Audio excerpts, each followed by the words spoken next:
Hello everyone, my name is Farhan Ahmed and I'm a lecturer at DHA Sufa University Karachi, and today we'll be discussing business communication.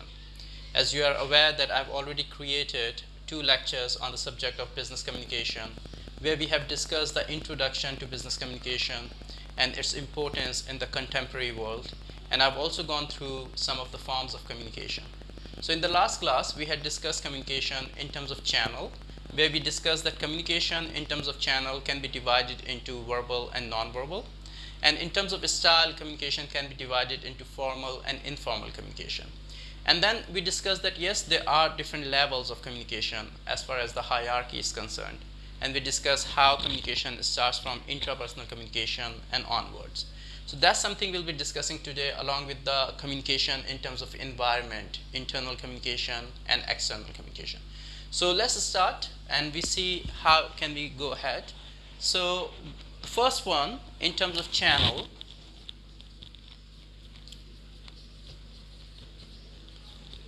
that's what we were discussing yesterday. That's the communication in terms of channel, where we said that communication can be divided into two halves, verbal and non-verbal. When it comes to communication in terms of channel, we can divide the communication in two halves, verbal and non-verbal. And I said that when we are communicating, like I'm communicating right now with you guys, the proportion between verbal and non-verbal communication is 30% and 70%. So right now when I'm communicating, my body language, my kinesics, my haptics, my paralanguage, all these things are playing a role in making this communication process successful. So we understand that non-verbal communication has a greater role to play, and that's why we say that you gotta be careful about your outlook, how do you present yourself, and how do you keep yourself. So how do you carry yourself plays a huge role. So we discussed, guys, verbal and non-verbal communication has this proportion, and we discussed in yesterday's lecture, the last lecture, lecture number 2, that when we discuss non-verbal, some of the pointers that we can discuss are kinesics, that's the body language. We can discuss haptics, that's the hand movement, the gestures that we can make from our hands as well. We discuss chronemics, it's the delay in responding to the other party. We discussed proxemics, and proxemics was about what? It's about minding your personal space. Of course, we did sign language, and that's very vital to understand sign language because we live in a very diversified world. And in this inclusive environment, we have got people coming from different backgrounds, who have got different cultures, different religions, different ethnicities, different sects, and genders, and all these things are the part of new era. So when we discuss sign language, of course, how can we ignore the interpretation of the different symbols around the world? So that's another thing that you want to keep in mind. And apart from sign language, what did we discuss else was paralanguage. We said, of course, your facial expression plays a huge role in making communication successful. So as a manager, as a good manager, if you're a good manager, you'll be spending 70% of your time in communication. You'll be communicating with internal stakeholders like your employees, your superiors, your staff members. You'll be communicating with customers, you'll be communicating with the suppliers, you'll be communicating with government. So a good manager, according to the book called Global Communication, Business Communication Today by Cortland Bovey and John Thill, it says that a good manager spends maximum time in communication.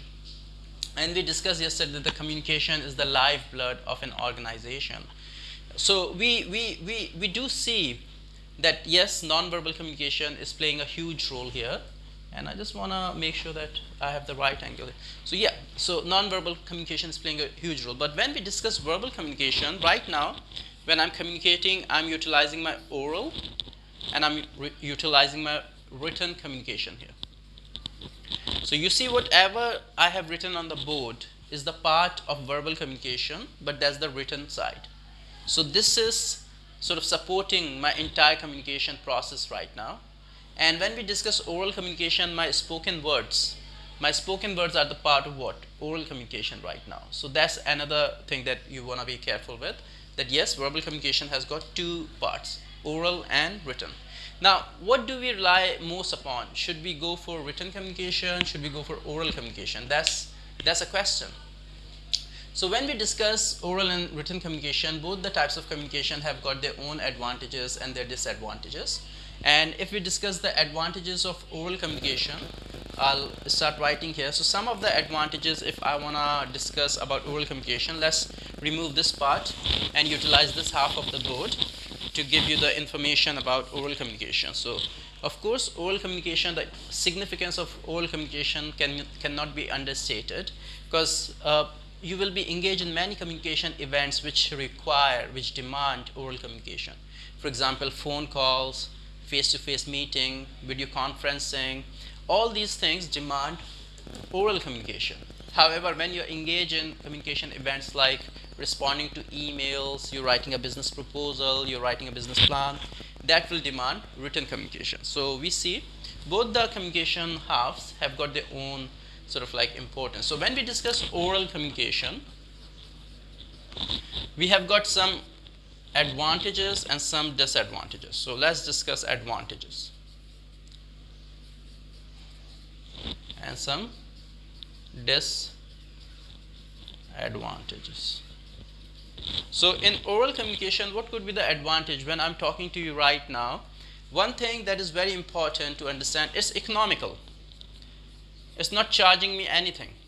I'm able to communicate with you without any money. So it does not require any financing. It's just like you can communicate with the other party face to face, and it is very economical. That's the first thing. What's the second thing in oral communication that we can think of? There's an immediate feedback. So if you talk about immediate feedback, when I'm talking to you, I can respond to you straight away, like immediate feedback. That's the second advantage to the oral communication. What could be the other advantage as far as the oral communication is concerned? Yes, so it has personal touch. If I'm talking to you, if you look at me, there's another advantage, that's the personal touch. When I'm talking to you, there's a personal touch of what I'm speaking. So that's very important, because what my embodiment is, that's not who I am. I'm Farhan Ahmed because the way I communicate. And if I give a personal touch to my communication, most of the people want that. They want to listen to me, that Farhan Ahmed. So we understand there is a personal touch, it's economical, it's immediate. And what else could be there when we are talking about the advantages? If you can think of any other advantage when we discuss oral communication, there is personal touch and it's economical. What else could there be? Okay, so we understand there are many other advantages that we can put in. So it is, let's discuss the disadvantages, so that will be driven to the sort of like advantages. So when we look at the disadvantages of the oral communication right now when I'm talking, one thing is that it is unsuitable for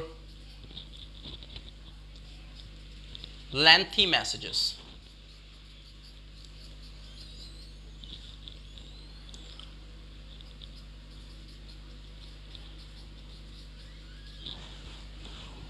So when we are discussing this thing, we see if I'm about to give you any message, and if I want to provide you a book, I cannot read out the entire book to you. That's something I want to understand here. So if I want to give you any message, oral message, I cannot read out the entire book. Book should be sent through written message. So it is unsuitable for lengthy messages. It is, what else is the disadvantage of the, it is time consuming. So it is time consuming. Once you are in sort of like a conversation, you will spend your time forever. Like you cannot come out of that, sort of like communication. You will be stuck, and you have come across many such situations when we are talking to someone, and the conversation keeps going on. So we understand it is economical, it's immediate. What else could be the disadvantage of the oral communication? There's no records, so we do not maintain any records for sort of like oral communication. So it is unsuitable for lengthy messages, it is time consuming, it does not have any records. And what else can we discuss about here? We can understand there is poor retention, so the listeners cannot retain it for very long period of time. So whatever lecture I'm delivering right now, you might be able to retain maybe 20%, 10% of that, if you are making notes. So we understand there's poor retention, there's no records, it's time consuming, it's unsuitable for lengthy messages. Advantages, it is time saving. When it is time consuming, we can say it is time saving. It saves time. So we understand oral communication has all these attributes, advantages and disadvantages. Let's discuss written communication and we see the advantages and disadvantages of the written communication. Yes, please. Just 2 moments, guys. Let me just have a look. I'm busy. Can you come later? Thank you. Sorry about this, guys. So we are working on written communication and we are discussing advantages and disadvantages.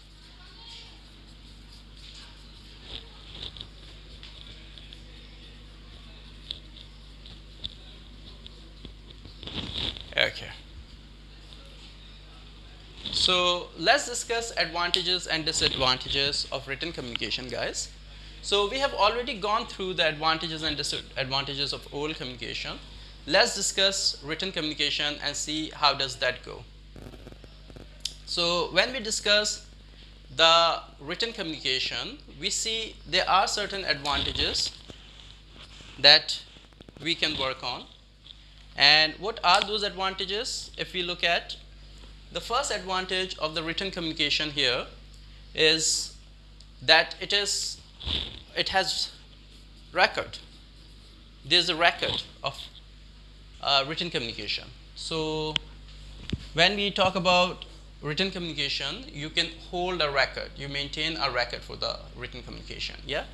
And apart from record or record, as whatever way you feel comfortable pronouncing, it can be used as an evidence in the court of law. So written communication, of course, if I'm sending you something, you can maintain it as a record, and it can be utilized as an evidence, in the courts of law.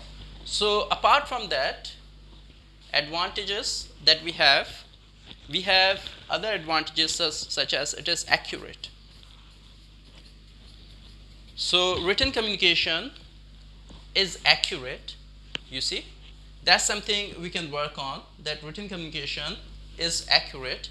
And what else, if you compare with the oral communication, we saw that it is unsuitable for the lengthy messages. So this one will be suitable for the lengthy messages. So if I want to send you a book or something,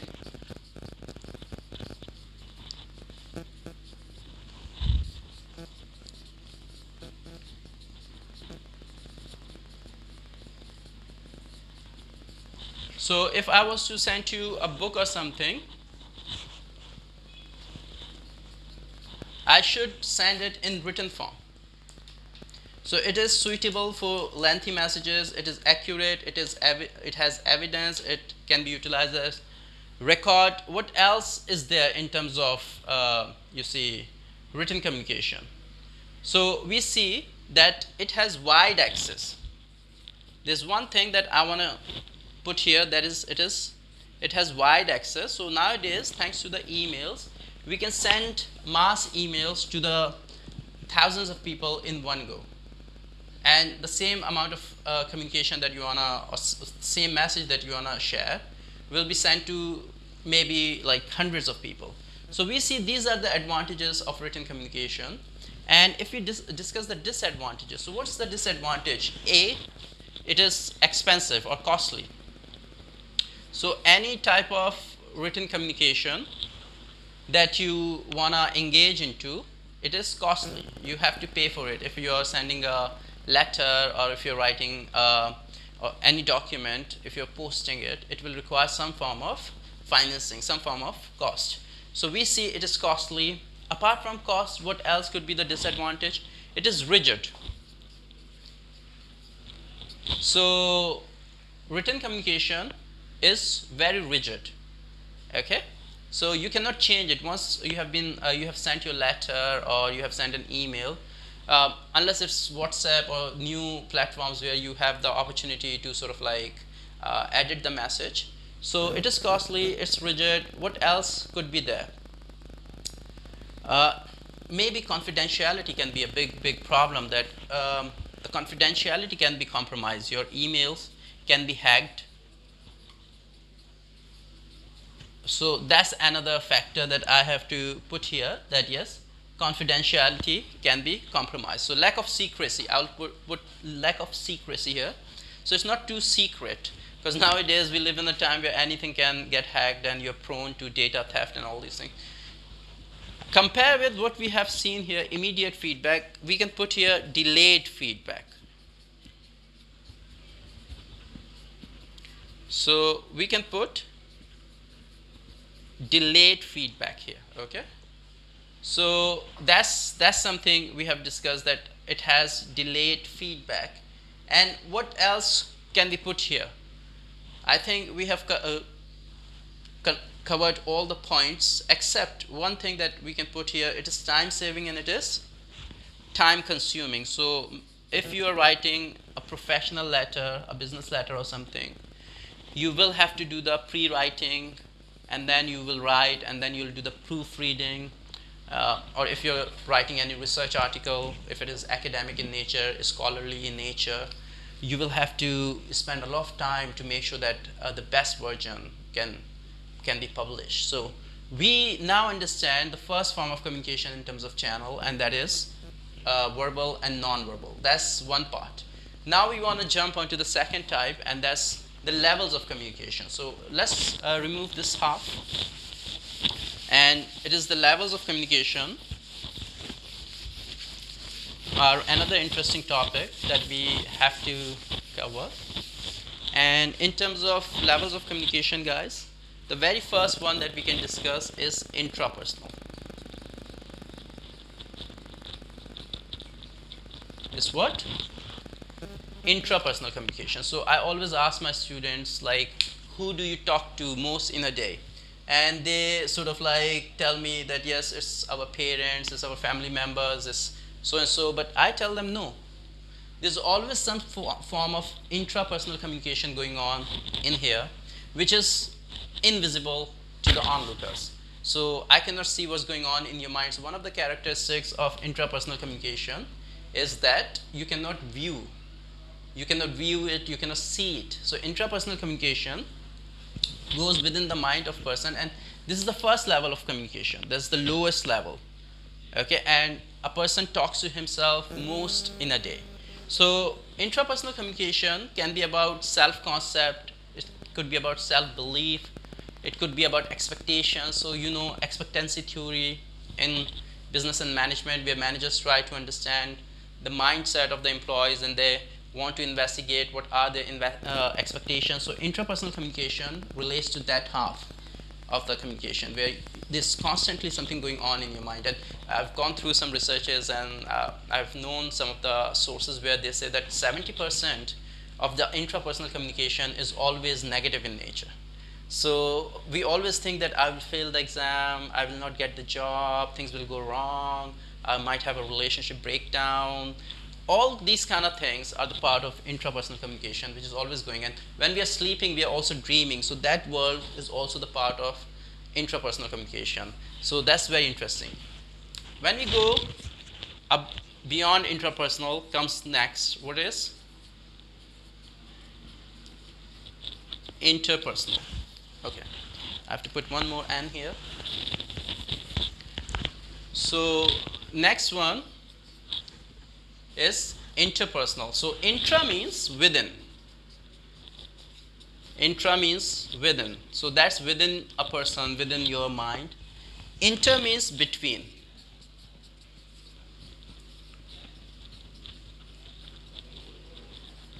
Inter means between. So when we discuss between, what do you mean by between? That's the thing. It's between two persons, between two parties. So we have gone through DK Barlow model. We have seen Cloudy Shannon model, which says that it is taking place between two parties. So interpersonal communication will take place with, like you and I are sort of engaged in a conversation right now. Two persons are talking to each other. So that's the example of interpersonal communication. Where we have conflict management, where we have got interviews, where we have got negotiations, we have got a lot of things taking place in the interpersonal communications, lectures, presentations, where two parties are involved and they are trying to crack. So as we say, intra-city transport within the city, intercity transport between two city, international flight between two countries. So that's something we want to understand, guys. That yes, interpersonal communication is about persuasion, is about negotiation skills, about conflict management. It's about a range of things. Of course, your communication skills make you who you are. So as I have been claiming that yes, if you look at my personality, my embodiment has no worth. It is my communication that makes me Farhan Ahmad. Okay. So we understand interpersonal communication, and now when we go further, we have got intra-group communication. The third level, as I see it, is the intra-group communication, where you try to resolve a problem in the form of a group. So we live in time where complexity of business problems are too significant. So one person with one set of skills, knowledge, abilities cannot resolve the complex problem that we are facing nowadays. So for that reason, we need intra-group communication. So if you look at the design of an organization, if I was to draw something here, so let's see, this is an organization and it has different departments. There is sales, there is marketing, there's accounts. Each department have got their own workforce. Okay, so each department has got their own workforce. They have got people working in the department, and they are constantly engaged in some form of communication. So just a basic example, if your teacher assigns you an assignment and you guys are divided into different groups, each group is having a conversation within their group. Is called intra-group communication, about their ideas, how to have what approach should they use on the assignment. That's similarly like marketing is doing intra-group communication, when to go and do the marketing, and sales is also doing intra-group communication to see when the marketing will be done and we can start and take to the field, sales department. But after intra-group communication, we have inter-group communication. And intergroup communication is about communication between the two departments. So if these departments are coordinating with each other, they're communicating with each other, that's the example of intergroup communication, where different groups come together under the CEO and under the bosses. They sit together and they try to come up with a strategy to move on. So we see intergroup communication is the fourth level. And of course, we want to go further and we want to go for intra-organizational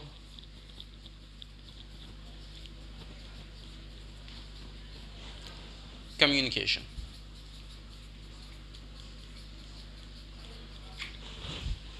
So intra-organizational communication is about what? It's about all the events that are taking place within the company.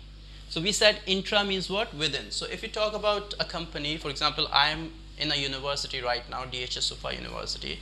So all the events that are taking place right now, I'm delivering a lecture, there's a meeting taking place, there's interview going on, there's someone picking the phone call, there's someone writing emails, there's some conference going on, there might be regulators visiting our university, anything that is going on. Any form of communication that is taking place within the university right now is the form of what? Intra-organizational communication. So that's something we understand. And of course, in intra-organizational communication, there are many there's a huge communication infrastructure that is involved, that is making it possible. We have got projectors, we have got different equipment that is making it possible. Internet is one such example. Now comes what? Interpersonal organizational communication. And this is the communication between the two organizations. Let's take the example of Warid taking over Jazz. So an accusation is taking place. Let's take the example of Procter and Gamble, two organizations merging together. Let's talk about Facebook taking over Instagram, Facebook taking over WhatsApp. So when such events take place, where there is an accusation taking place, when there is merger taking place, two organizations have to come together and they have to coordinate with each other. They have to bridge the gap. They have to do the networking. They have to do the collaboration. They have to sign a contract. All these examples of what? Inter-organizational communication, where two companies join hand together for a joint venture. So now we understand, we started right from intrapersonal communication, which is the first, which is the lowest form of communication in terms of levels, which is the first rank, all the way to inter-organizational communication, where we have got two companies coming together and picking a task. But what's the last level? The last level and the highest level on this one would be what? That would be mass communication. Mass communication is the highest form of communication, highest level of communication when we discuss communication in terms of hierarchy. And in mass communication, we have, of course, we have first thing, that is TV. So when we do the advertisement through TV, people get to know and masses are being impacted. So that's the first one. Second one is radio. Okay, that's the second one. It is also a form of a mass communication. Third one is newspaper. After newspaper, what do we have? What's the next level do we have? I mean, what do we have in mass communication? So games have become another form of medium nowadays. Games is a form of a mass communication because majority of the people, masses, are playing video games and they're so integrated through internet. So internet is another form of mass communication. So we see that right from intrapersonal communication, where the communication takes place within your mind, no one can see it and it is private. It requires a channel to be sort of like transported, all the way to mass communication, where we have got major mediums. They are playing a role in the lives of the people to inform them, educate them, entertain them, and persuade them. So this is the second type of communication when we discuss communication in terms of levels. First one we discuss in terms of channel, verbal, non-verbal. Verbal has oral and written, and there are advantages and disadvantages of those communication. And then we discuss levels of communication. Now in the next video, we'll be looking at formal and informal communication, that is communication in terms of style, and we'll also be looking at internal and external communication. So just wait for the next lecture, look after yourself and stay safe. Thank you so much.